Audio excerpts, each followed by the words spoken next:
আসসালামু আলাইকুম, সবাইকে আমার চ্যানেলে স্বাগতম। আপনারা সবাই কেমন আছেন? আমি আল্লাহর মধ্যে অনেক ভালো আছি। আশা করি আপনারা সবাই খুব ভালো আছেন। আজকে ভাপা পুলি বানাবো। ভাপা পুলির জন্য নারকেলটাকে আমি প্রথমে গুড় দিয়ে একদম নিমেষ করে নিতেছি, মানে দুটোটা এদিক ওদিক করে মিশিয়ে নিতেছি। ভালো করে নিতে হবে, আর ডিম জ্বালে সেটা ভাজতে হবে নারকেল আর গুড়টাকে, নাহলে দেখা যাচ্ছে যে পুড়ে যাবে। এই যে দেখেন আমার নারকেল আর গুড়টা ভাজা হয়ে গেছে। আমার মনে হয় যে গুড়ের পরিমাণটা একটু বেশি হয়েছে। সমস্যা নাই, মজাই লাগবে, খারাপ লাগবে না। তারপরে আমি এখানে একটা পাতিলের মধ্যে ভাপা পিঠা যেভাবে বানাই সেভাবে করে পানি দিয়ে নিছি। এরপর যে মাঝারি আকারের রুটি বেলে নিছি। আসলে আমার ভাপা পুলিগুলো একটু বেশি বড় আকারের হয়ে গেছে। ছোট ছোট করে বানালে বেশি খেতে ভালো লাগে।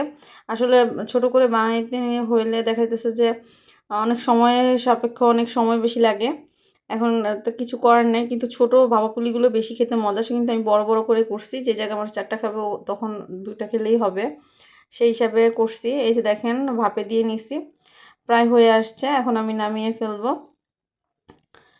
আপনারা যদি আমার ইউটিউব চ্যানেল নতুন হয়ে থাকেন তাহলে প্লিজ আমার চ্যানেলটা সাবস্ক্রাইব করে দিবেন, ফেসবুক পেজে ফলো দিয়ে লাইক দিয়ে শেয়ার করে দেখার সুযোগ করে দিবেন।